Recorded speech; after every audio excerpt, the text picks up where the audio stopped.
লালমনিরহাটে কিন্তু 5টি পয়েন্ট দিয়ে আমরা শুনতে পাচ্ছি যে 5টি পয়েন্ট দিয়ে পুশিনের চেষ্টা চালাচ্ছে ভারতরা। তবে এই পুশিনের কারণে কিন্তু এলাকাবাসী সহ বিজিবিরা বাধা দিয়েছে।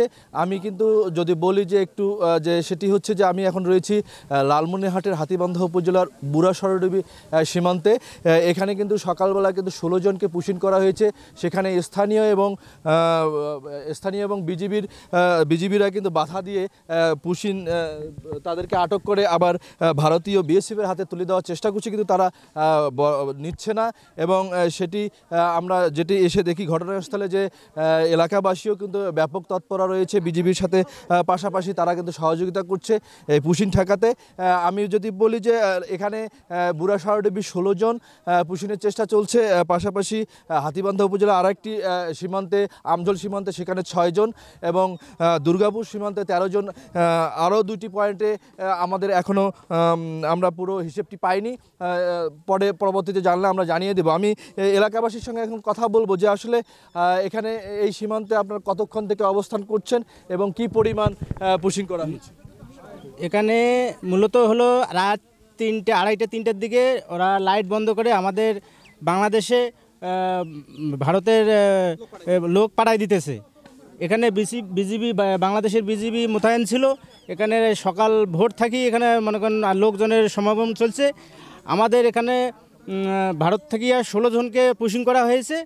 আমরা তাদেরকে মনে করেন সতর্ক আসি, আমাদের লোকজন সব মনে করেন পরিস্থিতি নিয়ে আসে যে আমরা ভারতের লোকজনকে এখানে ঢুকতে দেব না। আমরা বর্তমান নিয়ে আমরা প্রস্তুতি নিয়ে আসি যে আমরা ওখানে পুশিং করতে দেব না। এখন এই অবস্থায় আমাদের বাংলাদেশ ব্যাটালিয়ন বিজিবি সব মোতায়েন আছে, সব চেষ্টা করতেছে। আমরা এখানে মোট 16 জন লোক তারা রাত্রে পার করে দিয়েছে এই অবস্থায়।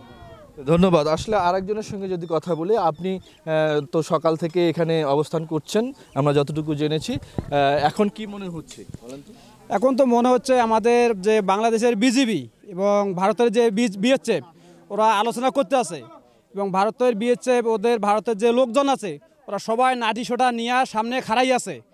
যাদেরকে পার করে দেওয়া হয়েছে এদের কি না ওরা ঢুকতে দিবে না। কিন্তু আমি বলতে চাই যে মোদি সরকার আপনি কেন এই সমস্ত কাজ করতে আছেন? এই যে গরিব দুঃখী লোকজনকে কেন এই যে হয়রান করতে আছেন? তাদের মা বাবা ভাই বোন আত্মীয় স্বজন এক একজন এক এক দিকে পার করে দিচ্ছেন কেন? এই সমস্ত কাজ করা মোদি সরকারের জন্য কোনো কোনোভাবেই ঠিক না। আমরা চাই যে সব রাষ্ট্রে সুন্দরভাবে বসবাস করতে চাই, সব মানুষ সব মুসলমান আমরা বসবাস করতে চাই, কিন্তু মোদি সরকার আপনি কেন করতে দিচ্ছেন না? ওরা সবাই নারী সোটা নিয়ে রেডি হয়ে আছে, কিন্তু আমরাও ইনশাআল্লাহ ঠেকার জন্য চেষ্টা করতেছি। আমাদের বিজিবি ভাইরা আছে, আমাদের অন্যান্য জনগণ ভাইরা আছে, আমাদের সাংবাদিক ভাইরা আছে, কিন্তু সবার সহযোগিতায় আমরা ওদেরকে আর কোনো প্রকারে ওইদিকে লোকজন এদিকে ঢুকতে পারে না। এটাই নিয়ে আমি কথা শেষ করতে চাই। কিন্তু তারপরেও মোদি সরকার আবারও বলতে চাই, মোদি সরকার ভারতের, আপনিও এই বাংলাদেশের নাগরিক, আপনি কিন্তু ভারতের নাগরিক না। আপনি কেন বাংলাদেশের নাগরিক হয়ে ভারতে যে আজকে আমাদের বাঙালির জন্য এত অন্যায় অত্যাচার করতে আছেন, এটা কি আপনাদের উচিত কি উচিত না? মোদি সরকার আপনি নিজেই বিবেক করে দেখেন, বিচার করে দেখেন, কিন্তু এটা কোনো প্রকারে ঠিক হচ্ছে না। তাই আমাদেরকেও বলতে চাই যারা এখানে জনগণ সবাই আছে, সবাই সতর্ক থাকেন, ওই দেশের কোনো নাগরিককে আমরা বাংলাদেশে ঠাঁই দেব না। এবং আমরা আরও বলতে চাই যে আমাদের পাশে যারা আছে, আমাদের পাশে যারা বিজিবি ভাইরা আছে, দেশের যে সরকার আছে, দেশের যে প্রশাসন আছে, সবাইকে সতর্ক থাকা উচিত যে বাইরের ভারতের কোনো লোকজন যদি আমাদের বাংলাদেশে না ঢোকে। এটাই প্রশাসনের সাথে আমাদের সবচেয়ে বড় কথা। ওরা আমাদের পাশে থাকবে, আমরা ওদের পাশে থাকবো, এটাই সবচেয়ে আমাদের শেষ কথা। ধন্যবাদ।